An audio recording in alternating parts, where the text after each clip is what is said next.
vê Jesus dizendo algumas vezes a expressão eu sou, contrariando ou complementando aquilo que Deus não disse no Antigo Testamento, quando Ele disse que Ele era aquilo que Ele era. Então nós vamos ver um complemento daquilo que o Senhor disse inicialmente no Antigo Testamento, Jesus revelando agora no Novo Testamento o que Ele é. Então, não perca as próximas mensagens, o pastor Gustavo já vai ter chegado, hoje vai ser uma breve introdução deste tema. Creio que o Senhor vai nos abençoar, creio que a Igreja de Cristo será edificada nesses dias. Então assim diz o texto: declarou-lhes, pois, Jesus: eu sou o pão da vida, o que vem a mim jamais terá fome, e o que crê em mim jamais terá sede. A história de Cristo na Bíblia é relatada através de 4 evangelhos, você já conhece, você já sabe disso. Destes 4, 3 são chamados de evangelhos sinópticos. Por quê? São evangelhos cujo o ponto de vista é o mesmo, apesar de cada um ter a sua interpretação de fatos e o seu foco de cada fato. Os 4 evangelhos, Mateus, Marcos, Lucas e João. Os evangelhos de Mateus, Marcos e Lucas são os evangelhos sinópticos. Então cada um deles apresenta uma face, uma faceta, uma visão, uma forma de compreender Jesus. No evangelho de Mateus nós temos Jesus descrito como o Rei dos Reis. O foco de Mateus eram os judeus. Mateus escreveu para judeus. Por isso que Jesus foi ali relatado como o Rei dos Reis. No evangelho de Marcos nós temos Jesus como o servo. Jesus é apresentado por Marcos como o servo, assim como nós estudamos em todo o ano de 2018.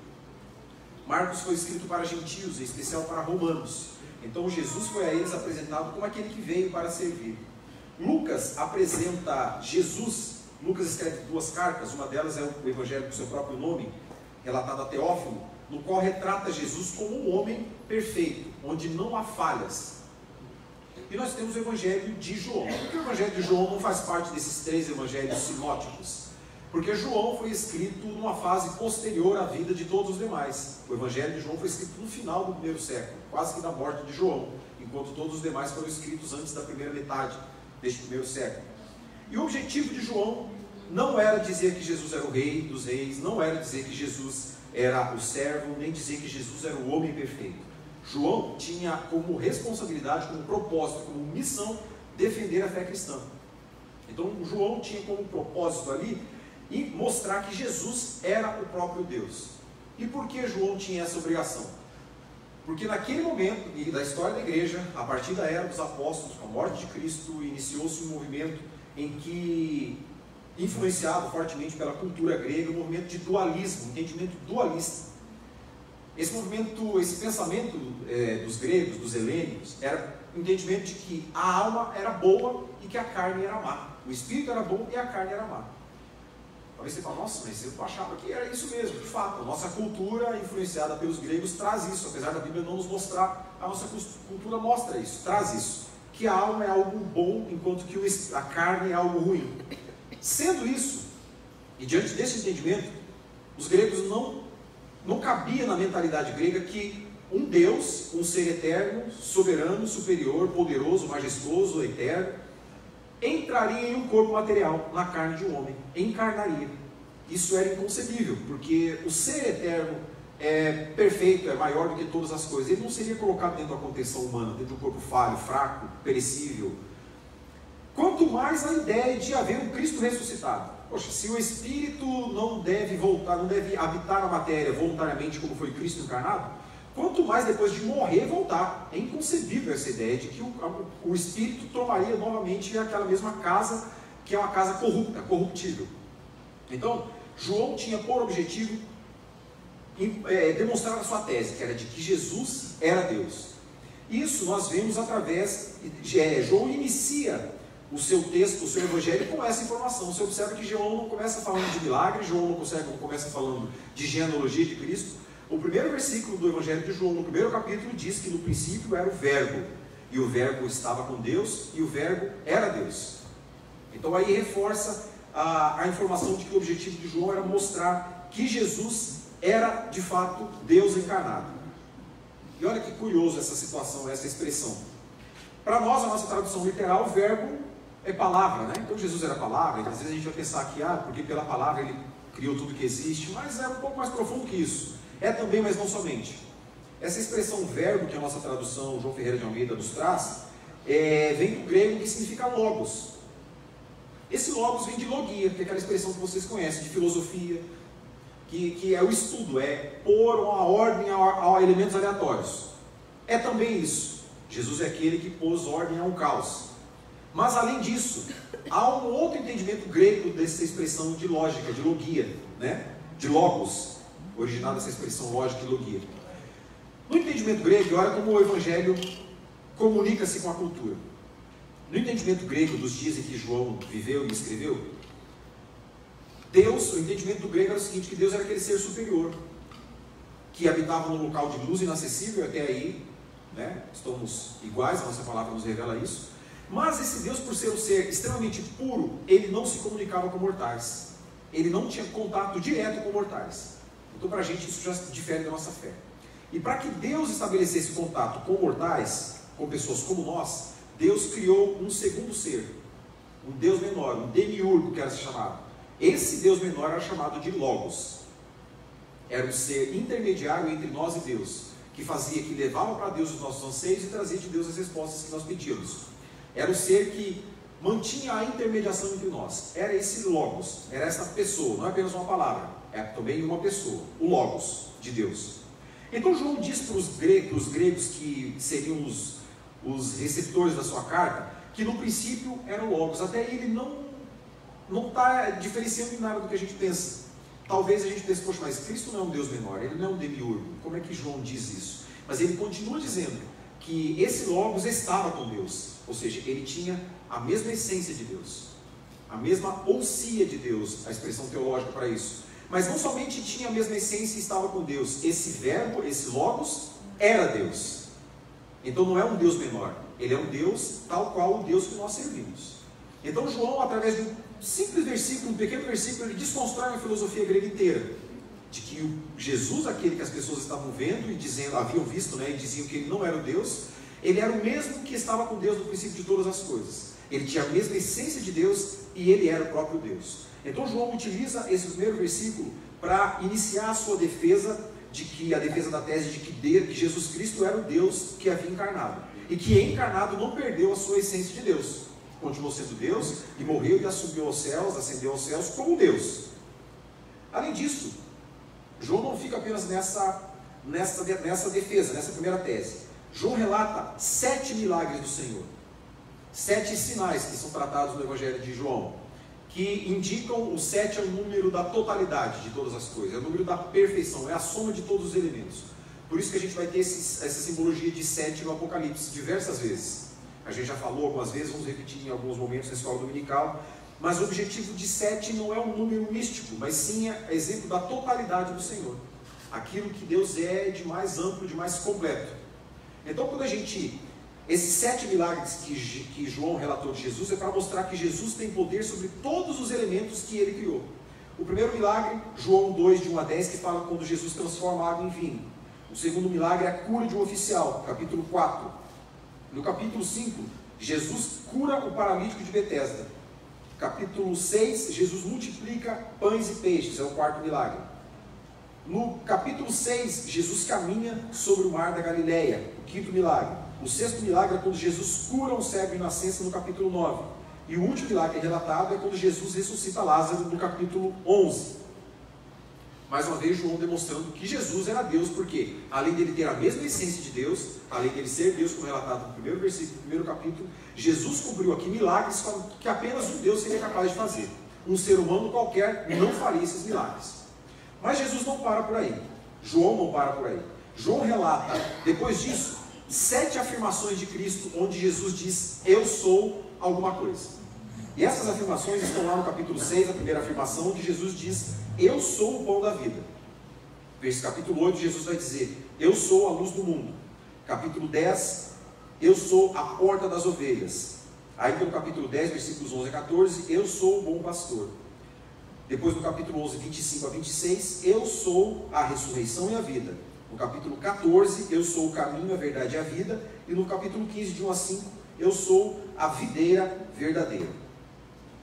Então, essas 7 expressões eu sou de Cristo serão objeto das próximas 6 ministrações, contando com essas 7. É importante você não perder essa sequência, para a gente compreender no final disso tudo a grande mensagem que Deus tem para nós através do Evangelho de João. Então, quando a gente pensa nessa expressão de Jesus, antes da gente pensar no que ele quer dizer com o pão da vida, vamos relembrar um pouquinho o que Deus disse no Antigo Testamento acerca do que ele era. No versículo 14, do capítulo 3 de Êxodo, nós temos Deus falando com Moisés. E Moisés perguntou a Deus o seguinte: Senhor, quando eu chegar lá, eles me disserem, quem mandou vocês, o que eu vou dizer? Deus disse a Moisés o seguinte: diga a eles que eu sou o que sou, e o eu sou te enviou. Olha que coisa mais difícil da gente raciocinar. Sai daí pano para muita manga, né? Eu sou, me enviou, e quem é esse eu sou? Quando a gente pensa nas definições, que é o que a gente vai ver Jesus fazendo no Novo Testamento, a gente vai entender que definir é limitar, não é isso? Quando você define algo, você está limitando esse algo. No Antigo Testamento, a revelação de Deus era inicial. A gente vê uma revelação progressiva de Deus através das Escrituras. No Antigo Testamento, não tinha razão para que Deus se revelasse na totalidade. Deus veio se revelando até que Cristo foi o ponto mais alto da revelação de Deus. E tudo isso foi resumido nas Escrituras. Mas a revelação de Deus foi progressiva. Naquele momento da revelação, da história do início daquele povo que seria mais tarde chamado de Igreja de Cristo, o Senhor estava se revelando para pessoas estranhas ao seu Evangelho, pessoas que não faziam parte daqueles que seriam salvos pelo Senhor, a inimigos de Deus. O Senhor estava se revelando ao faraó. E para aquele faraó, a única coisa que era importante saber é que Deus era. O que ele é? Eu sou o que eu sou. Não é cabível na sua mente compreender o que eu sou. João Calvino vai dizer que o Senhor usa, através das suas escrituras, uma forma da gente entender o que ele pensa, entender o que ele quer que a gente entenda. Você vai concordar comigo que o que existe na mente do Senhor é impossível de caber na nossa mente. Os pensamentos do Senhor são mais altos que os nossos pensamentos. A inteligência do Senhor é extremamente superior à nossa inteligência. O nosso HD, o nosso processador não são capazes de administrar essas informações. Então, quando o Senhor diz, eu sou o que eu sou, é uma forma de poupar a nossa mente de entrar em colapso, de entender toda a grandeza do que Ele é. Então a gente entende que o Senhor não se definiu naquele momento porque Ele não queria se limitar naquele momento. Ele não podia se limitar naquele momento. E quando a gente pensa que definir é limitar, eu vou dar um exemplo para você do que definir é limitar. Se você chega na sua casa hoje e a sua esposa ou seu marido não foi, aí você chega e fala assim, amor, eu tenho um recado para você. Mandaram um recado para você. Quem mandou esse recado? A pessoa que vai perguntar quem mandou esse recado, o Walter não veio e a Flávia chegou e falou, amor, mandaram um recado para você. Eu vou falar, poxa, mandaram um recado? Quem é o recado? Quem mandou esse recado? Tem um universo de 120 pessoas que são membros dessa igreja. Pode ser qualquer um desses 120. Ah, foi eu não lembro o nome, mas foi um homem, Walter, foi meu irmão. Já excluiu-se todas as mulheres, né? Vamos limitando, vamos afunilando. Excluiu todas as mulheres. Tá, mas que irmão que é esse? Eu não lembro o nome dele, ele é um baixo, né? Ele é um irmão mais baixo, assim. Excluiu todos os médios e todos os altos, né? Vamos peneirando. Mas, como eu não lembro, mas ele é casado. Ah, então beleza. Solteiros, viúvos, divorciados foram excluídos. Sobraram os casados. Além de ser casado, ele é um magro, meio magro assim, excluiu os gordinhos, mais ou menos, todo mundo. A gente está funilando, está sobrando pouca gente. Ele é um irmão que usava óculos também. Ele usava óculos, mano. Puxa, usava óculos. Ele tem uma voz mais grave, assim, então já excluiu todo mundo que fala fino, né? Assobio de papudo já excluiu todos. Então tem os irmãos que falam grave. Que ele é um rapaz simpático, bem sorridente. Ah, então eu sei quem é. Percebe como a gente vai afunilando, conforme a gente vai definindo. Quando a gente define uma coisa, aquela coisa que é definida, ela vai ser aquela coisa, ela não pode ser outra coisa. Quando a gente define que algo é preto, aquele algo que é preto não pode ser branco, né? Ah, mas é tudo relativo. Não, não é relativo. A Bíblia não é relativa. Relativa é a tese diabólica de que nada é absoluto mais hoje, né? Então a verdade passou a ser relativa. Mas a gente sabe que a verdade é a verdade. O que é preto, o que é branco. O branco não pode ser preto. A mulher não pode ser homem. A mulher é mulher e o homem é homem. Ah, mas ele fez a cirurgia, ele mudou o documento, mas ele é mulher. O DNA é mulher, né? Morreu, pegou fogo, não sobrou nada. Vai fazer o exame de DNA, vai dizer que é o quê? Que é a mulher. Então, quando a gente define algo, essencialmente esse algo não vai poder ser outra coisa. Quando o Senhor Jesus, quando o Senhor Deus disse no Antigo Testamento que ele era o que ele era, ele não podia se definir como sendo alguma coisa. Porque se ele definisse como sendo alguma coisa, ele não poderia ser as demais coisas. E assim perdurou por todo o Antigo Testamento até a revelação plena de Jesus Cristo, onde ele vai definir o que de fato ele é. Essa expressão eu sou é uma expressão que traz a ideia de Javé, que é o nome que nós chamamos hoje de Jeová. Deus estava dizendo para aquele povo: eu sou o que eu sou e isso vos basta. Caminhem na fé que vocês receberam. Vocês sabem que eu sou Deus, então caminhem na fé que vocês receberam. Mais tarde, quando esse povo sai do Egito, a gente vai ver Deus dizendo assim: eu sou o povo que vos tirou da terra do Egito. Deus começa a se revelar um pouco mais, começa a dar um pouco mais de entendimento para aquelas pessoas. E isso é progressivo. Pois bem, quando a gente começa a pensar nesse entendimento de eu sou, e desses 7 eu sou que Jesus vai dizer, do qual nós estamos estudando hoje, o pão da vida, a gente vai ter alguns pensadores que vieram antes de nós, muito mais inteligentes que nós, que refletiram sobre isso. O primeiro deles é o John Duncan, que era um pastor da Inglaterra do século XIX. E ele formulou uma expressão que chamava de trilema de John Duncan. Trilema, por que trilema? Porque o dilema é uma dúvida entre duas verdades, né? Ou é ou não é. Ou mato ou morro, né? Agora, o John Duncan, ele observa todas as expressões de Jesus, onde ele diz eu sou, e ele formula 3 dilemas, dos quais apenas um pode ser verdadeiro. O que ele diz? Ou Cristo enganou a humanidade toda com uma fraude de forma intencional, ou ele próprio era iludido e enganado sobre si mesmo, ou ele era divino. Das 3 afirmações, uma: ou Cristo era um mentiroso e enganou todo mundo, ou Cristo era um louco e enganava-se a si mesmo, ou ele realmente era Deus. Mais tarde, nós temos um outro, já mais recente, o Watchman Nee, que foi um pastor chinês, no período um pouco antes do comunismo ter invadido, tomado conta da China. Ele formulou um argumento parecido num livro chamado A Fé Cristã. Ele disse assim: primeiro, se Cristo se alega ser Deus e de fato não é, ele deve ser um louco ou um lunático. Segundo, se ele não é Deus nem lunático, ele deve ser um mentiroso. E terceiro, se ele não é nenhum dos 3, ele é Deus. Se ele não é um louco e não é um mentiroso, ele é Deus. Você só pode escolher uma dessas 3 possibilidades. Se você não acredita que ele seja Deus, você deve considerá-lo como louco. Se você não consegue vê-lo como nenhum desses 2, você deve vê-lo como mentiroso. Diante disso, então, não há a necessidade de provarmos se Jesus é Deus ou não. Basta fazer análise lógica. Ele é um mentiroso? Ele é um louco? Se ele não for um mentiroso e nem um louco, ele é um Deus.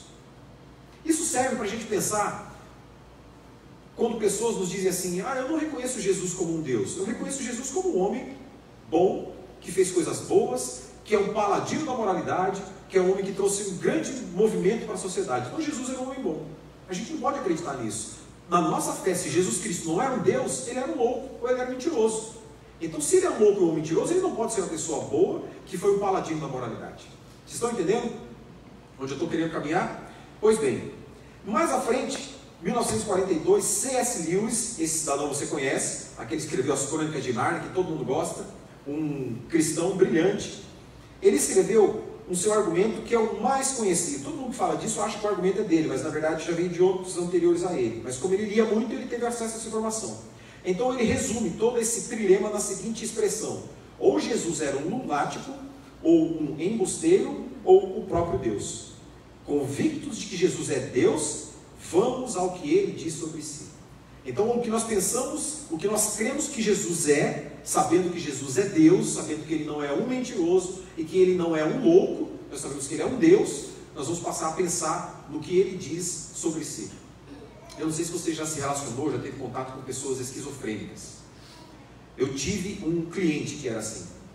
Uma pessoa que ele me dizia que ele era a pessoa que Deus havia escolhido para controlar o mundo a partir de agora.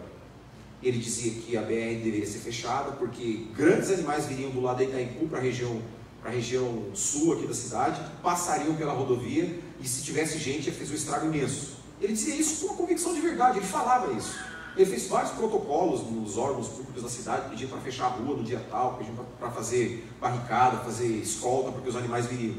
Ele dizia que Jesus entrou de férias, porque Jesus trabalhou muito e se cansou, e agora ele seria aquele que colocaria ordem no mundo.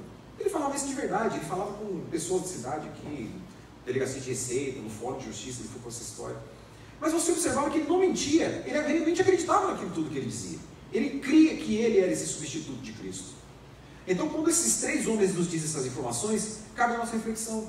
Sabe aquele amigo que fala para você, não, eu não creio que Jesus era Deus, eu creio que ele era um homem bom. Não. Se Jesus não era Deus, ele não era um homem bom. Se Jesus não era Deus de fato, ele era um demônio. Ele era alguém que tinha uma capacidade sobrenatural de enganar e de mentir. Ou ele era um louco. Mas ele nunca foi uma pessoa boa. Ele era bom porque ele era Deus, não porque ele fazia coisas boas. Então nós partimos do pressuposto que Jesus Cristo é Deus. Ele vivia a semelhança de Deus, ele é o Logos, ele é o Verbo vivo que estava com Deus, que era Deus, que encarnou, que viveu, que sofreu todas as nossas contingências da alma, da fé e do corpo, que morreu e ressuscitou. Ele é Deus. E esse Jesus Cristo que é Deus, ele diz no capítulo 6, no versículo 35 de João, que ele é o pão da vida. Eu sou o pão da vida.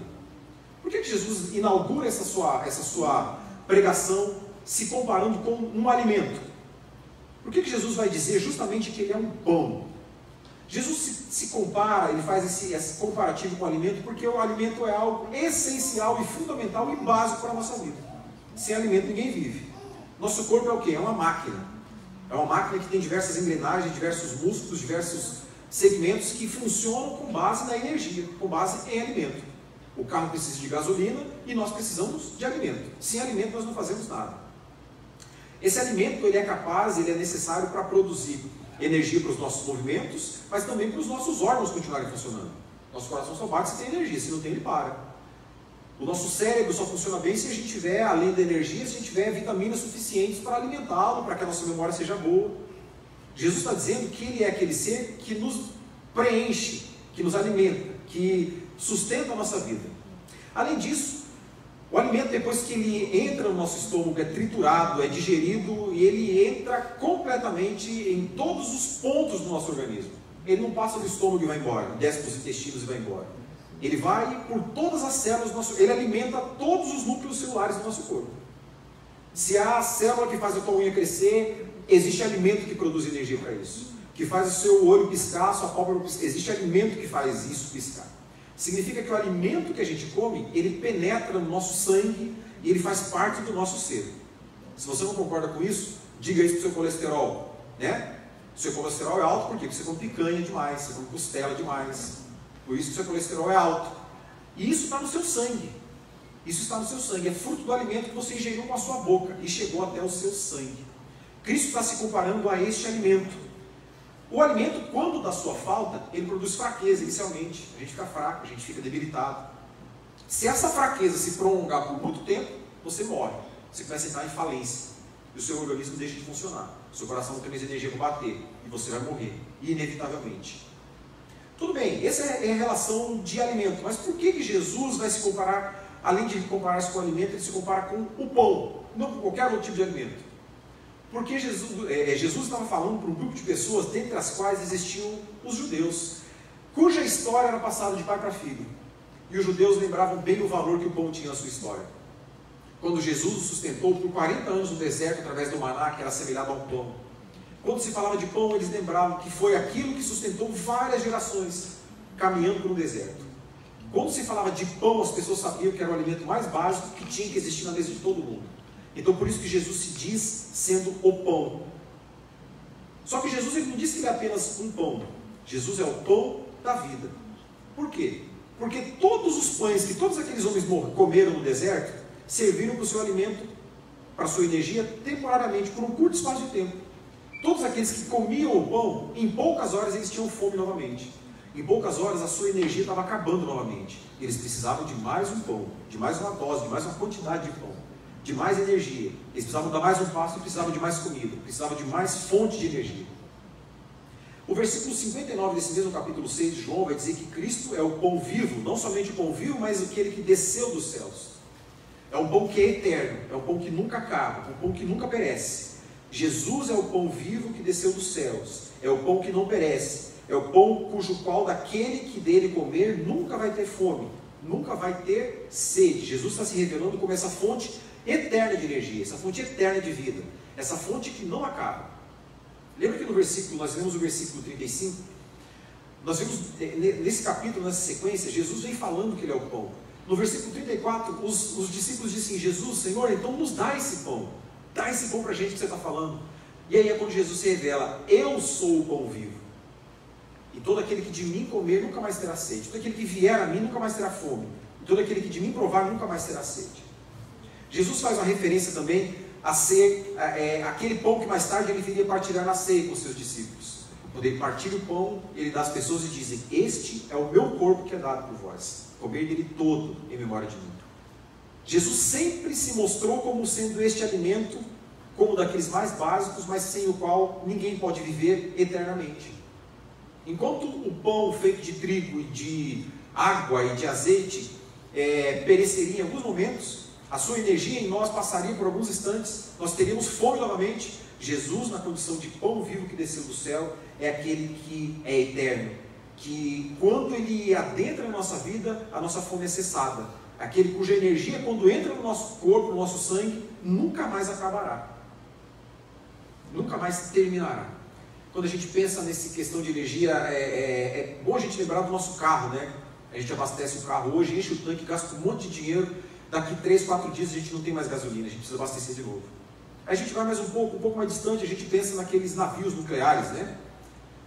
O combustível, aquela pequena partícula nuclear que está dentro daquele navio, mantém ele funcionando por 50, 100 anos.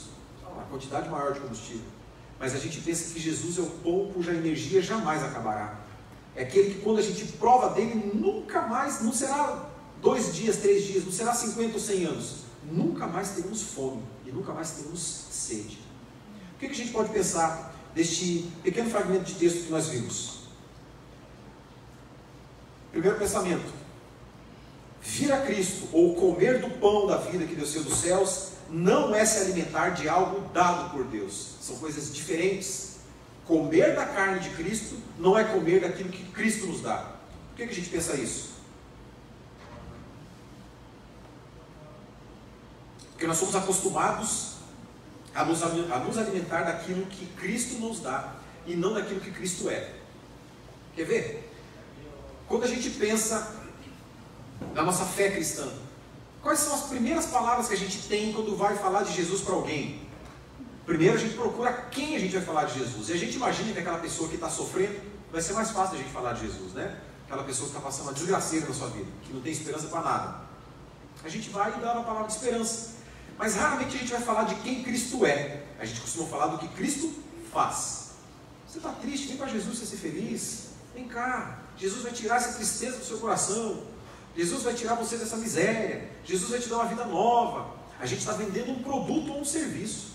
A gente não está levando o pão vivo que desceu do céu para as pessoas. A gente está levando um dos benefícios que esse pão nos traz. Um dos benefícios. É como aquelas margarinas que dizem que vão proteger o coração, né? Ele não está vendendo, ele está vendendo um benefício e não está vendendo um produto. Muitas vezes a gente trata Jesus como um produto. A gente vende os benefícios dele e não aquilo que ele é. Aquilo que de fato ele viveu. Quem é a pessoa de Jesus Cristo? O fato é que todos nós gostamos, a maioria de nós gostamos de vir à igreja. Ou deveríamos gostar de vir à igreja, né? Isso faz parte da nossa fé. A gente deveria gostar de estar reunido. Nós gostamos de uma boa música, nós gostamos de uma boa pregação, nós gostamos de um ambiente climatizado, saudável, gostoso, de uma boa água fresca para a gente tomar quando dá sede. Mas poucos de nós, ou talvez nem todos nós, de fato, tenhamos a paixão por Jesus Cristo no nosso coração. Muitos de nós talvez seguimos a Cristo por medo, ou como diz o pastor Ed René, por medo, por culpa ou por ganância. A gente tem medo de sair e a coisa ficar ruim. Ou a gente segue ele por culpa do que a gente já fez. Então eu estou seguindo aqui porque eu fiquei com o meu coração culpado. Ou a gente dá dinheiro na igreja por isso. Ou na ganância, porque alguém falou que se eu vier seguir a Jesus, eu vou ter muito mais coisa. Eu vou sair da miséria que eu estou vivendo e Jesus vai me dar um monte de coisa. Às vezes a gente não está muito preocupado em seguir a Cristo, de fato pelo que Cristo é. Mas a gente olha muito para aquilo que o Senhor pode nos oferecer. Quando a gente pensa nisso que o Senhor nos dá, a gente vai lembrar do maná que foi dado no deserto. Quer dizer que Jesus não vai te dar um emprego bom? Não quer dizer isso. Jesus pode te dar. E eu penso que Jesus é capaz de te fazer isso, sim. Lógico, desde que você se prepare para isso, desde que você tenha coragem para isso, né? Desde que você mova a tua capacidade para que isso aconteça. Quer ser um gerente de banco, mas não quer estudar, é difícil, né? Quer ser um empresário, mas não quer empreender, é difícil. Mas eu creio que o Senhor Jesus abençoa os nossos planos. Eu creio que Jesus abençoa os nossos pensamentos, os nossos projetos. Eu creio que Jesus nos abençoa nisso. Mas isso é pão que vai parecer. Isso é o maná. Porque o dinheiro vai acabar. Porque o poder vai passar. Tudo isso que Jesus nos deu, o prestígio que Ele nos deu, o status social que você alcançou na sua vida, isso é pão que perece. Isso é o que vai acabar. Pode durar hoje? Pode ter hoje? Pode, mas vai acabar. Vai acabar junto com a sua vida. Ou pode acabar antes da sua vida. Você conhece gente, eu tenho certeza que todos vocês devem conhecer alguém que acordou rico e dormiu pobre. Ou que dormiu rico e acordou pobre. A vida é muito superficial, muito rápida. Tiago vai dizer que a nossa vida é como um vapor, né? Agora ele está aqui, mas o vento, por mais suave que seja, ele nos leva. Então quando a gente imagina as bênçãos que o Senhor nos dá e esquece de quem é o Senhor que nos oferece essas bênçãos, nós estamos seguindo Jesus por causa de um pão que vai perecer. Não pelo pão da vida, mas pelo pão que vai perecer. Muitas vezes a gente olha para a nossa vida e mede a nossa espiritualidade pelas bênçãos que recebemos, pela quantidade de pão que a gente recebe. E é um fato inegável. Tem gente que tem uma vida mais suave que outros, né? Tem gente que tem uma vida mais suave. A gente conhece tanta gente que sofre tanto, parece que o sofrimento nunca vai acabar.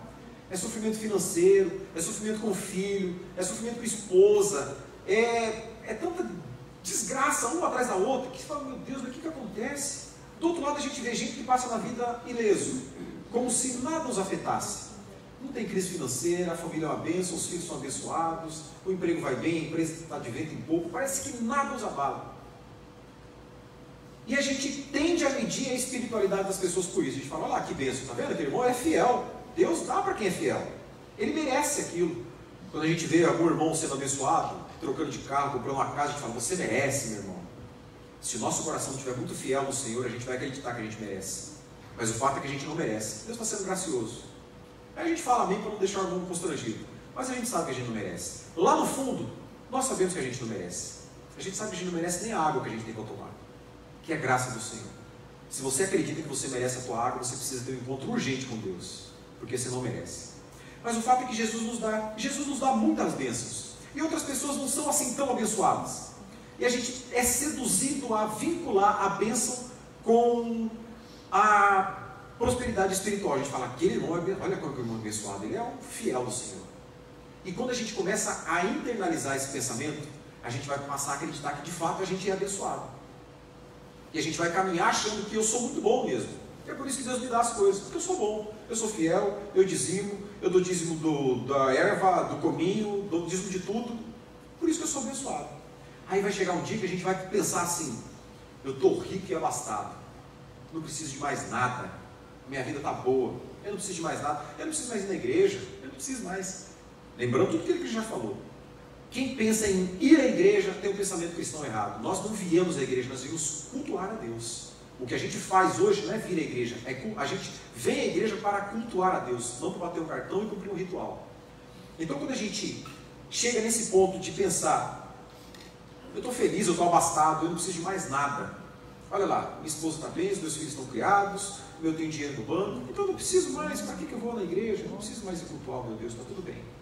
É aquela hora que o Senhor diz para nós, miserável, pobre, cego e nu. Tudo que você tem é o que você pode contar. Você não tem nada disso. Essa semana eu compartilhei no meu Facebook uma imagem que tinha duas pernas de um homem. Uma perna ele estava com a roupa, com a calça toda rasgada, arrebentada e o chinelão todo estragado. E a outra calça e outro pé ele estava com a calça bonita, o sapato brilhante. E a frase era mais ou menos assim, não esqueça de Deus. Alguém viu isso aí? Não esqueça de Deus quando as coisas melhorarem. Quando as coisas melhorarem, não esqueça de Deus. É muito fácil a gente esquecer de Deus quando a coisa melhora. Porque a gente não estava seguindo a Deus, seguindo a Cristo por causa de Cristo. A gente estava seguindo a Cristo por causa das coisas. E o Evangelho traz uma disciplina que é independente da salvação. Pensa só. Você vivia sem Cristo, você vivia sem Deus. Você tinha uma família, mas você não tinha princípios de casamento. Você não tinha princípios de honradez com seus filhos. Então o que acontecia? Você saía, ia para o boteco, gastava um monte de dinheiro no boteco. Deixava, o dono do boteco era teu melhor amigo, porque você pagava a água, a luz, o telefone e o aluguel dele. Do boteco você ia para uma casa de tolerância, lá você depositava outros 40% do teu salário. Você não tinha nada, você vivia em dívidas. Quando você vem para o Evangelho, isso te implica uma disciplina nova. Você aprende que não deve gastar dinheiro com essas coisas. A tua vida muda. Você aprende que precisa valorizar a tua esposa, valorizar o teu marido, cuidar do teu dinheiro. Você não vai mais para o boteco, você não gasta mais dinheiro com prostituta. Ou prostituto, né? A gente tem que tratar por iguais, homens e mulheres, né? Então você não gasta mais teu dinheiro com superficialidades. Vai sobrar dinheiro, a tua vida melhora, você consegue trocar de carro, paga a escola para o teu filho, paga a faculdade, a vida financeira melhora. Você estuda, volta a estudar, a tua capacidade intelectual se expande. Tudo isso dentro do teu ambiente pessoal, social, físico, material. Não quer dizer que você está salvo por conta disso. Engana-se quem pensa que isso é salvação. Não é salvação. Porque o salvo é salvo quando ele está rico e quando ele está pobre. O salvo, ele pode vir para a igreja pobre, continuar pobre, morrer pobre, mas ele vai estar salvo. Ele não precisa crescer financeiramente. E a gente às vezes acredita que porque a gente está ganhando dinheiro, a gente está passando, a gente está na faculdade, está bem, está legal, é porque Deus está nos abençoando. Não, engano. Isso não é reflexo de espiritualidade, isso não é régua de espiritualidade. Do outro lado, a gente tem aqueles que vão dizer que quando você está passando pela aprovação é porque você não é fiel com Deus. A régua é o contrário. É o que a teologia da prosperidade plantou na cabeça de muita gente. Se você está doente, porque você está em pecado, você não tem Deus. Se você está pobre, é porque você não tem Deus. Então vem para cá, dá o que você tem, que Deus vai te abençoar. Patrimônio, riqueza, dinheiro não é régua de espiritualidade. Isso não mostra a espiritualidade de ninguém. Isso é pão que perece, é pão que nos alimenta por um pouco de tempo e logo nos dá com fome de novo. Jesus nunca nos incentivou a ser ricos da mesma forma que Jesus nunca nos incentivou a ser pobres. Jesus nos incentivou a comer do seu corpo, beber do seu sangue, participar da sua vida. É o que o Senhor nos ensina. Então, comer de Cristo não é se alimentar de algo dado por Cristo. O que devemos fazer com isso então? Devemos ser gratos pelo pão que o Senhor nos dá. Se você tem muito, agradeça a Deus pelo que você tem. Se você tem 2, 3 carros, agradeça a Deus. Se você tem 2 casas, agradeça a Deus e reconheça que tudo isso é fruto, é dado por Deus. É bênção de Deus, mas não é Deus. O seu carro não é Deus, a sua casa não é Deus, as suas faculdades não são Deus, o seu patrimônio, a sua empresa, nada disso é Deus. Isso é pão dado por Deus, mas isso vai perecer. Então isso não é Deus, isso não é comer do pão de Cristo, não é comer do pão da vida. Também não é comer do pão da vida fazer ou deixar de fazer algo em nome dele. Há aqueles que medem a espiritualidade pelo que você faz ou que deixa de fazer. É por isso que um sem número de igreja tem atividade todos os dias, de domingo a domingo você vai passar, vai ter culto de alguma coisa. Vai ter o ciclo de oração dos homens, das mulheres, das crianças magras, das crianças gordas, da criança branca, da criança preta. Vai ter o culto da mulher separada, divorciada e viúva. Vai ter culto do homem branco, alto, magro, baixo, de óculos. Porque há um entendimento de que o ativismo é algo que satisfaz a Deus. Ou seja, há um entendimento de que ao comer do pão da vida, eu tenho que estar extremamente ativo, eu tenho que fazer de tudo. E em nome disso, a gente abre mão da família, a gente abre mão dos filhos, das nossas obrigações e responsabilidades com o nosso trabalho, a gente abre mão de ter uma vida social onde as pessoas nos veem com bons olhos e nos provê a abertura para falar do Evangelho de Cristo. Por quê? Porque a gente entende que esse ativismo faz parte, integra o participar do corpo de Cristo. E aí você tem aquele sentimento de culpa no dia que você não pôde ir na igreja. Poxa, eu estou afastado de Deus, eu estou até desviado porque eu não fui na igreja hoje. Comer do corpo de Cristo não é fazer ou deixar de fazer. Quando a gente vê o texto de Lucas 10, 41 e 42, onde Jesus chega na casa de Marta e Maria se assenta aos pés de Cristo para ouvi-lo. Enquanto isso, Marta fica correndo lá para o outro, arrumando a casa, pegando comida e colocando água na mesa. E Marta vai reclamar com Jesus. Fala, Jesus, você não está vendo que eu estou trabalhando que nem uma doida e Maria não está fazendo nada? Jesus fala, Marta, só há uma coisa que tem que ser feita agora. E Maria está fazendo essa coisa, que é se assentar aos pés do Senhor. A gente tem uma necessidade, talvez, nata, né? De estar sempre querendo fazer alguma coisa. De estar sempre querendo promover alguma coisa, como se isso fosse participar do corpo do sangue de Jesus Cristo. A gente está sempre querendo criar, construir, inovar, como se isso fosse participar do corpo de Cristo. Isso não é. Isso é tão somente ativismo, é uma vida de Marta, que não mede espiritualidade, que não traz uma relação mais íntima com Cristo. Não, isso não faz. Na contramão disso tudo, nós temos aqueles que vão dizer o seguinte, eu não preciso fazer isso, porque eu estou servindo a Deus aqui do meu jeito. Eu não preciso ir na igreja. Por que eu preciso ir na igreja? Eu não preciso, eu estou fazendo isso que está legal aqui, eu estou servindo a Deus aqui. Às vezes eu ouço um louvor no YouTube, às vezes eu vejo uma pregação no YouTube, a oferta que eu dou para mim mesmo, de repente eu deposito na conta de alguém. Eu não preciso fazer isso. Eu não preciso viver dessa forma. Eu vou servir ao Senhor somente quando não atrapalhar meu trabalho, porque eu tenho responsabilidade com o meu trabalho. Quando eu tiver um tempo no meu trabalho, eu vou servir ao Senhor. Ou outros vão dizer assim: eu só vou servir ao Senhor quando eu tiver um tempo nos meus estudos. Quando a minha faculdade me permitir servir ao Senhor, eu vou. Porque eu não vou deixar a minha faculdade, eu não vou deixar o Senhor atrapalhar a minha faculdade. Eu já disse algumas vezes aqui, algum tempo atrás, e repito: eu estou nessa igreja há 32 anos. Completei 40 agora, né? Isso é que vocês não sabem. Não parece essa carinha bonita, mas é 40. E nesse tempo, muitas pessoas cresceram comigo, muitas pessoas passaram por aqui. E eu digo para vocês, eu não conheço uma pessoa, eu não conheço nenhuma pessoa que aqui tenha vindo, que tenha dito assim: olha, eu vou me afastar um pouquinho das atividades da igreja porque eu preciso dedicar tempo à minha faculdade. Eu não conheço nenhuma pessoa com esse pensamento que tenha se mantido fiel aos caminhos do Senhor. Nenhuma. Eu não conheço nenhuma. Todas as pessoas que entraram nesse pensamento, que entraram nesse bar, se desviaram dos caminhos do Senhor. Porque na faculdade é o Senhor que nos abençoa. Enquanto a gente serve o Senhor nos abençoa. Enquanto a gente come do pão vivo que desceu do céu, o Senhor nos abençoa. Eu não preciso abrir mão do meu Senhor para imaginando que outra coisa vai acontecer. Eu já vi acontecer nesse mesmo lugar pessoas que diziam assim: eu não quero que meu marido vá nesse momento na igreja, porque eu quero que ele fique com a família. Todas as famílias vão passear no Gramadão, agora, nos domingos de tarde, mas meu marido tem que ir para a igreja.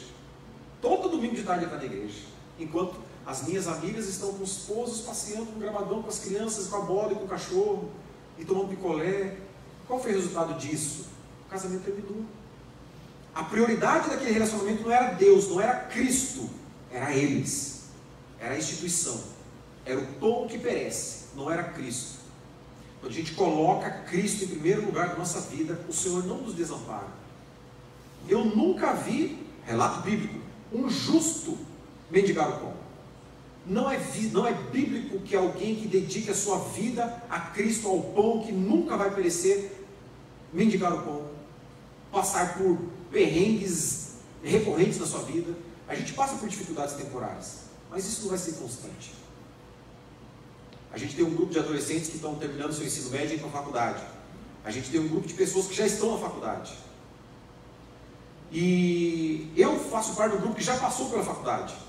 Deus me deu a graça de concluir 2 faculdades.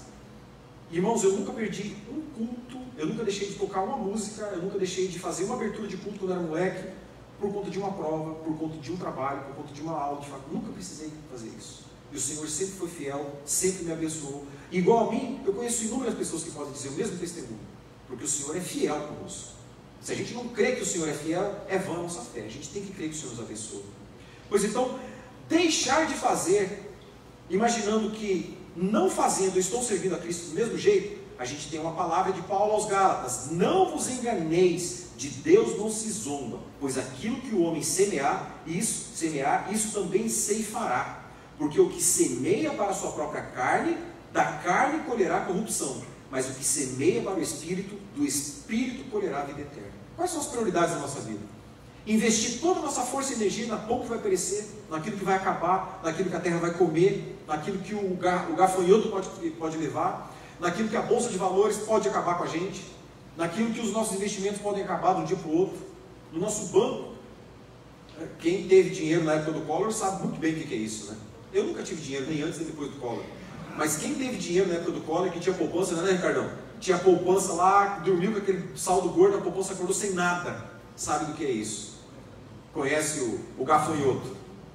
Irmãos, como servir a Deus em equilíbrio, colocando Cristo em primeiro lugar, buscando as verdades do Senhor. O que é comer o pão que não perece? É servir ao Senhor com integridade de coração. Ah, Cassandra, como é que eu vou servir ao Senhor? Aqui na igreja, o que eu vou fazer? A gente cria uma coisa, um estigma de que servir ao Senhor é cantar, tocar e pregar.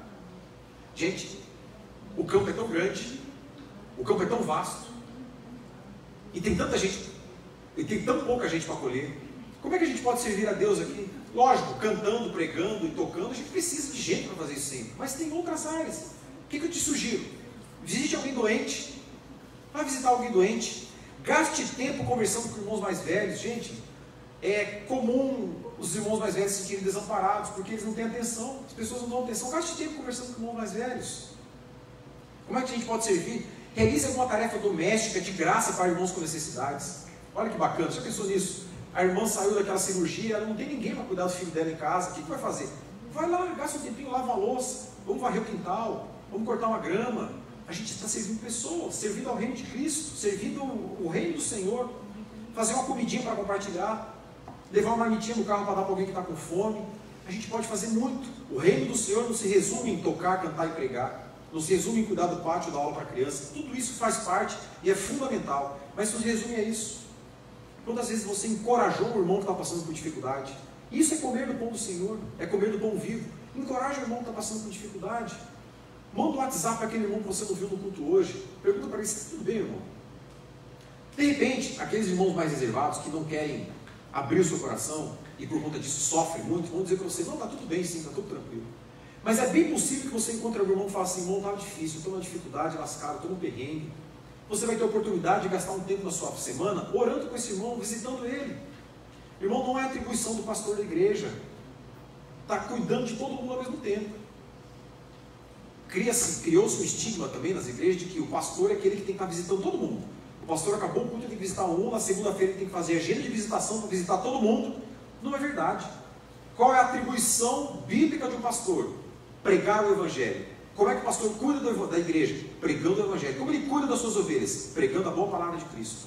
É aqui, é no ambiente de ensino que os carrapichos são removidos, que a ovelha é tratada, que a lã é cortada, que ela recebe água fresca. É um ambiente de estudo, de ensino bíblico, de pregação do evangelho.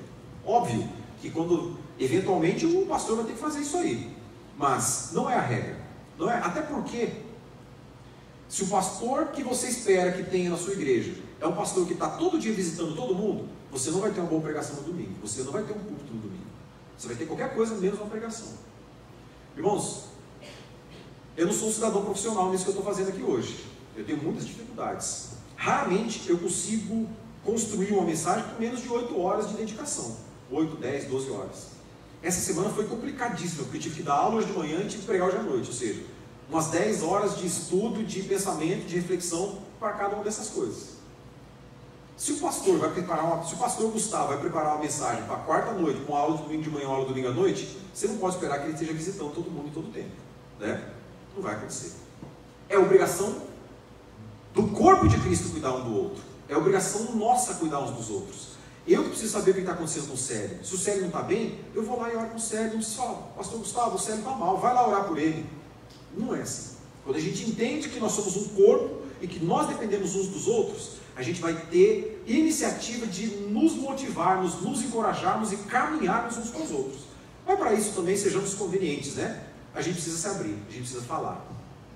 Já aconteceu nesse lugar de pessoas saírem da igreja com problemas inúmeros e lá fora eles dizem para todo mundo assim, eu saí de lá porque ninguém gostava de mim, eu estava com problema e ninguém cuidou de mim, ninguém orou por mim. Mas todo culto que acabava, você perguntava, você está bem, irmão? Você está bem, irmão? Está tudo bem, está tudo ótimo, está tudo bem. Se a gente adivinhar que não está tudo bem, é porque existe espírito imundo em nós, né?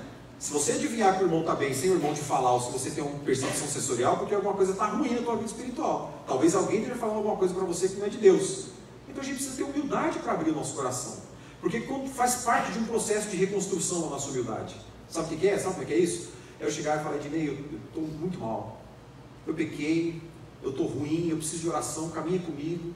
Eu Ednei falar, Cassandra, vamos caminhar junto, vamos orar junto. Toda semana vamos se encontrar uma hora, uma semana para a gente orar, para a gente ler um pouquinho da palavra do Senhor. Caminhar junto. É caminhar, estar junto. Obrigação da ovelha, obrigação do servo, do Cristo. Então comer do pão do Senhor quer dizer também caminharmos e levarmos as dores uns dos outros. E muitas vezes servirmos esse pão que é Cristo para o nosso irmão. Muitas vezes a gente está caminhando na escuridão e ninguém vê nada. Precisa de alguém apontar essa luz. A gente está com fome e não tem comida. Precisa de alguém nos servir essa comida. E esse alguém pode ser você, esse alguém pode ser eu. Basta a gente estar pronto, dispostos para que isso aconteça. E isso é fazer parte desse corpo de Cristo. Isso é comer do pão que não perece. Terceiro e último ponto que nós vamos tratar partindo para o final, participar do corpo de Cristo, comer do pão vivo que desceu do céu, do pão que não perece, é satisfazer-se plenamente com Cristo, é estar satisfeitos com Cristo. E essa satisfação, eu não estou falando daquele conceito teológico que nós já estudamos, da satisfação do sacrifício de Cristo. Estou falando de barriga cheia. Sabe como é que é? Sabe quando você chega num rodízio de pizza? No rodízio de pizza não, vamos um pouquinho melhor, né? Num rodízio de carnes nobres. E você chega naquele rodízio, quando você senta, tudo que traz em você come. Você não pergunta o que o garçom tem, você fala, desce. Desce. O senhor desce, menos aquilo, Valmor, eu sei o que você pensou. Não, isso não vai descer, jamais. O amor é maldoso. Então, quando você chega, tudo que vem você come. Mas chega um momento que você está com a sua barriga tão cheia.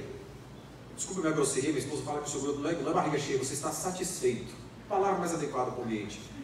Você está tão satisfeito de tanta coisa que você comeu que aquele cidadão traz a melhor picanha que tinha na casa. A picanha do aquele boi que você falou hoje, Ricardo, qual que é? Iagu. Hã? Iagu. Iagu. Você traz aquela picanha que custa R$300 o quilo da picanha. Era a carne mais nobre que tinha. Era a carne que foi preparada com mais carinho, com mais atenção, com maior tempero. Mas você já comeu tanto, você já está tão estufado que você diz assim para ele: obrigado, eu estou satisfeito. Eu não aguento mais, eu estou satisfeito. Eu tenho um irmão nosso dessa igreja, que eu não vou dizer o nome, que nós estávamos num churrasco aqui na igreja uma vez. Ele está assistindo a gente, ele não está aqui, mas ele está assistindo. Se ele quiser um dia, ele se entrega. E ele falou para mim assim: rapaz, eu não aguento mais. E ele está passando mal, sabe? Eu não aguento mais, cara. Me dá aquela respiração ofegante, né? Eu falei: cara, você não tem outra coisa a fazer, mete o dedo na garganta e vomita, irmão. Né? Não é incentivo à bulimia, né? Mas o cara estava morrendo, vai falar o quê? Libera esse espaço, o pulmão não entrava mais ar, não tinha mais espaço para entrar ar no pulmão. Eu falei: mete o dedo na garganta e vomita, irmão. Ele falou para mim assim: rapaz, se coubesse o dedo, meu dedo coubesse na minha garganta, eu comeria mais uma linguiça. Mas tem vezes na nossa vida que nós estamos tão satisfeitos que a melhor carne não serve mais para a gente. A gente já está plenamente satisfeito, não serve mais nada. O que o pão vivo traz para nós dessa informação? Quando nós comemos do pão verdadeiro, do pão da vida que é Jesus Cristo, nós estamos saciados desse pão vivo que desceu do céu, nós não queremos comer mais nada. Não tem espaço na nossa barriga para caber mais nenhum tipo de comida. Aquelas comidas que você comeria se você não tivesse Cristo, sabe? Aqueles vícios que satisfaziam a nossa alma antes da gente ter Cristo. Sabe como é que é? Aquela relação extraconjugal que parecia tão apetitosa quando a gente não tinha Cristo, que satisfazia temporariamente a nossa alma, o nosso ego. Aquelas transações ilegais que a gente cometia, porque trazia satisfação pessoal, além de trazer dinheiro para o nosso bolso, trazia uma satisfação, a gente se sentia muito melhor, muito mais inteligentes para aquilo. Aquele momento em que a gente se torna agressivo com a nossa mulher para querer impor a nossa condição masculina, isso satisfaz, isso nos alimenta. Você bate na tua mulher por conta disso, você bate na tua mulher porque não precisa fazer nada, não precisa dizer que eu sou o homem dessa casa. Então você vai bater nela porque você quer mostrar que você pode. Isso te satisfaz. Quando a gente gasta a nossa vida diante de um copo de cachaça, de álcool, de droga, de prostituição, uma vida que não nos leva a Cristo, mas que nos satisfaz, só acontece porque a gente não come do pão do vivo que desceu do céu, porque Cristo não está em nós, porque Ele não nos satisfez. Quando nós comemos do pão vivo que desceu do céu, nós nunca mais teremos essa fome. Isso nunca mais irá nos trazer o desejo incontrolável. Ah, você está querendo dizer que depois que eu vier para Cristo, que eu comer do pão vivo, eu não vou me ser tentado? Vai, todo dia, todo momento vai ser tentado. Mas a diferença dessa tentação para a tentação que você tinha antes de você viver com Cristo, é que essa pode ser resistida. Agora você tem poder para resistir, você tem força para resistir a isso. Antes você não tinha força. Eu não sei se você já assistiu aquele filme Premonição. Tem uma cena muito forte, que tem um caminhão de tora e o carro está atrás, e aquele caminhão de tora está lá na frente. E aquele caminhão abre, e aquela tora vem e invade o para-brisa daquele carro e mata aquela pessoa que está lá. Aquela tora vem com uma violência extrema e não negocia com aquele vidro, ela vem, ela entra e arranca a cabeça daquela pessoa. A nossa resistência ao pecado, antes de fazermos parte do corpo de Cristo, era essa antes. A gente não conseguia segurar isso. Aquela tora vinha e arrebentava de uma vez. A gente não conseguia segurar isso. Isso era mais forte. Nós éramos escravos do pecado. nós estávamos não apenas sujeitos a ele, nós estávamos mergulhados nele, era pecado para todo lado, a gente estava submerso no pecado. Mas quando nós comemos desse pão vivo que desceu do céu, a tentação virá, mas ela não virá na mesma intensidade e poder daquela tora. Ela vem mais parecida com aqueles insetos que batem no para-brisa quando você está viajando, né? Bateu no para-brisa, sujou. Você tem a opção de ficar olhando para aquele para-brisa sujo, mas você tem a opção também de ligar, jogar água e tirar aquela sujeira dali. O pecado para nós agora tornou-se isso. A gente consegue tirar ele da nossa cabeça. Ele vem, pousa na nossa cabeça, mas a gente consegue sapecar ele de lá. Antes ele vinha e entrava e a gente fazia, porque a gente não tinha controle, nós estávamos dominados pela nossa carne. Nós nos saciávamos dos prazeres carnais, aquilo que nós lemos hoje de Romanos capítulo 1. Nós éramos escravos deste pecado, deste mal que nos controlava e nos dominava. Mas a partir do momento que nós nos saciamos de Cristo, que nós comemos do pão da vida, esse pão nos sacia de tal forma que nada mais nos trará mais prazer. O sexo ilícito não vai nos trazer mais prazer, vai nos trazer culpa. O uso exagerado de álcool não vai mais trazer prazer para a gente, vai trazer culpa. O uso de droga, qualquer coisa que ofenda a integridade de Deus, não vai mais nos trazer prazer, vai nos trazer culpa, dor, repulsa, vai nos trazer nojo de nós, vai nos trazer revolta pelos nossos próprios atos, porque existe em nós uma semente que diz que aquilo não é certo. Então, o nosso incentivo é: vamos dia após dia nos alimentarmos do pão vivo que desceu do céu. Assim como o alimento, o pão que aqueles judeus comeram quando estavam atravessando pelo deserto, eles, depois de serem digeridos, impregnavam-se em todas as células do corpo daqueles homens.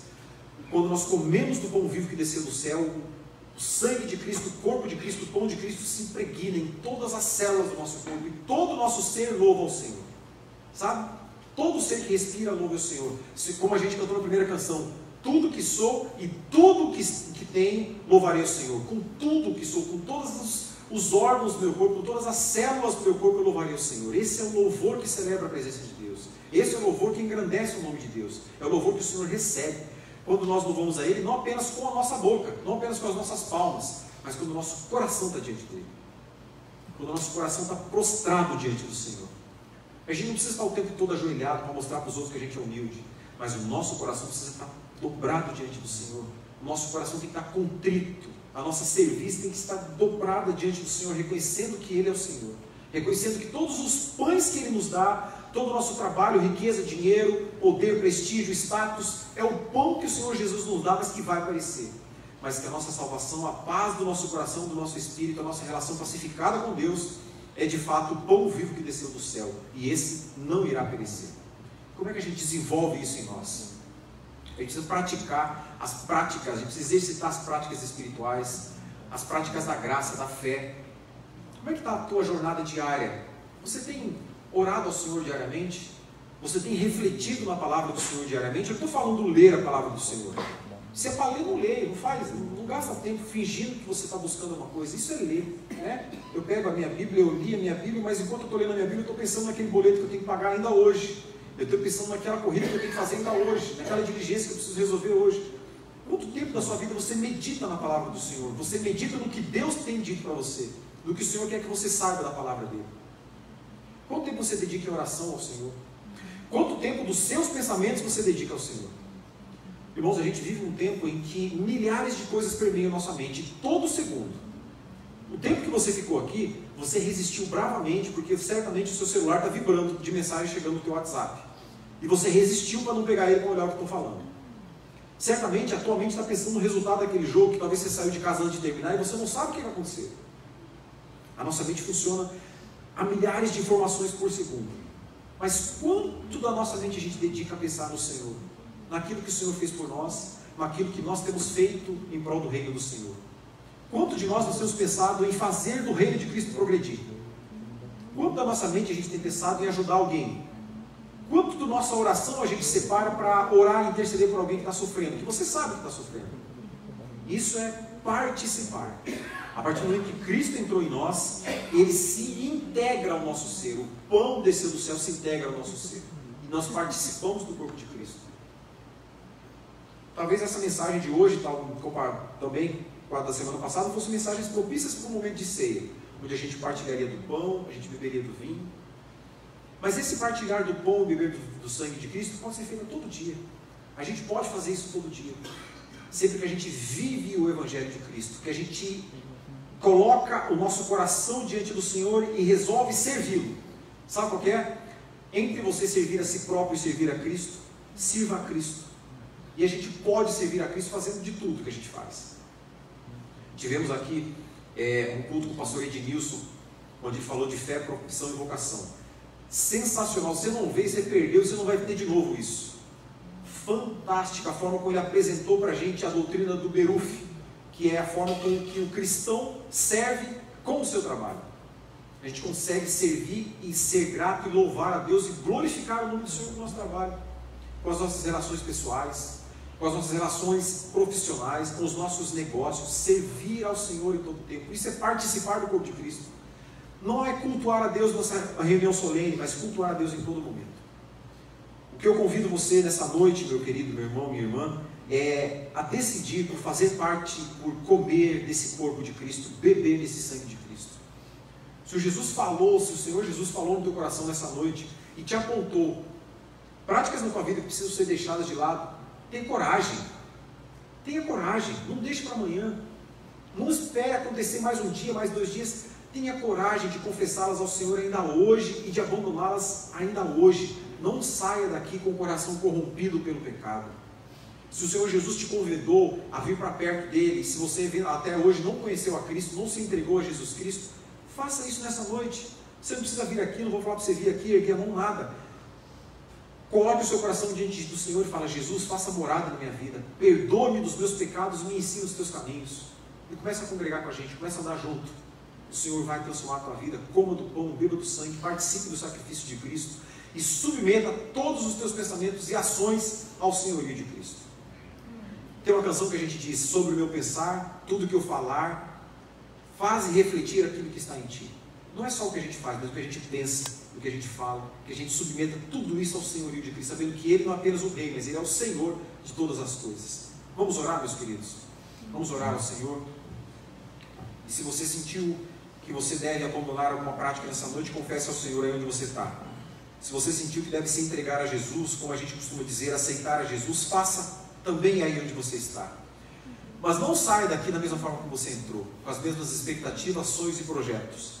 Que tudo isso que você sonhou e entrou e pensou e projetou seja submetido à vontade de Cristo. Convide Jesus a fazer parte de tudo isso que você tem pensado e sonhado. E tenhamos uma vida nova com o Senhor. Curva a sua cabeça e ore a Cristo agora. Senhor Jesus, nós somos gratos por tudo que o Senhor tem nos dado, por todos os dias que o Senhor tem falado conosco, por todos os dias em que o Senhor tem se revelado a nós, através da Tua criação, através das Tuas palavras, através do Senhor falando diretamente ao nosso coração. Nós te agradecemos porque o Senhor não se mantém em silêncio, mas o Senhor fala com o Teu povo. Muito obrigado porque o Senhor fala através da Tua palavra, através da exposição da Tua Escritura. Jesus, eu te imploro que fale aos corações dos meus irmãos que estão aqui, que o Espírito Santo de Deus possa movê-los, que o Senhor possa tocar corações, trazendo conversão, trazendo arrependimento, trazendo mudança de vida, trazendo metanoia à mente de cada um de nós que aqui estamos. Que daqui para frente, Senhor, pela Tua palavra e pelo poder que o Senhor revela através dela, todos os nossos pensamentos estejam fundamentados em Ti. Todos os nossos propósitos, sonhos profissionais, pessoais, estejam fundamentados em Ti. Que a gente submeta ao Senhor o nosso trabalho, que a gente submeta o nosso casamento, que a gente submeta os nossos estudos, a nossa faculdade, a nossa profissão, que a gente submeta, Jesus, os nossos projetos, os nossos investimentos, as nossas empresas, os nossos projetos, que tudo seja submetido ao senhorio de Cristo e que principalmente tudo isso venha celebrar o nome de Jesus. Senhor, que a nossa empresa sirva como um luzeiro do Senhor nessa terra, que a minha profissão, a nossa profissão sirva como sal para essa terra que perece sem o Cristo, seja como uma luz que ilumina na escuridão. Jesus, que os nossos estudos glorifiquem a Deus. Senhor, em especial eu intercedo por todos os nossos irmãos que aqui estão, que são estudantes, que cursam hoje a medicina, Jesus. Senhor, uma profissão linda, maravilhosa, uma profissão que tira a dor de pessoas, que cura pessoas. Senhor, que todos eles, que seja plantado no coração de todos estes meus irmãos o desejo por utilizar essa profissão para o louvor e a glória do Senhor, para que Jesus Cristo seja glorificado, para que a cada atendimento, seja no estágio, seja profissional, para que a cada atendimento eles tenham a convicção de que estão sendo Deus na vida daquelas pessoas, que estão servindo como Cristo na vida daquelas pessoas, curando as suas dores, tirando as suas feridas, aliviando a sua dor, e abençoa-os, ó Deus. Senhor, nas nossas profissões, seja ela qual for, Deus, seja servindo, seja construindo, seja consertando, seja julgando, seja defendendo, seja protegendo, que nós possamos fazer tudo isso para a glória do Senhor, e possamos comer do pão do Senhor em todo dia, beber do vinho de Jesus Cristo, do sangue de Cristo, que esteja impregnado em nossos corações, mentes, e que tudo que viemos a fazer seja feito pelo sangue de Cristo que está em nós, e fruto desse pão que está no nosso coração. Jesus nos abençoa, nos leve em paz agora para os nossos lares, nos abençoa, nos dê uma semana abençoada, que nessa semana nós possamos não apenas ganhar dinheiro, trabalhar e estudar, mas nós possamos abençoar pessoas, nós possamos tirar o sofrimento do coração de pessoas, tirar a dor que as aflige, nós possamos apontar o caminho que é Cristo, nós possamos ser luzeiros, nós possamos levar o pão da vida para quem perece, e que em nome de Jesus Cristo, Senhor, nós sejamos o Cristo nessa terra. Nos abençoa, nos capacita, nos ensina, nos incentiva para a glória do teu próprio nome, Jesus, é que nós clamamos. Amém, Jesus. Amém.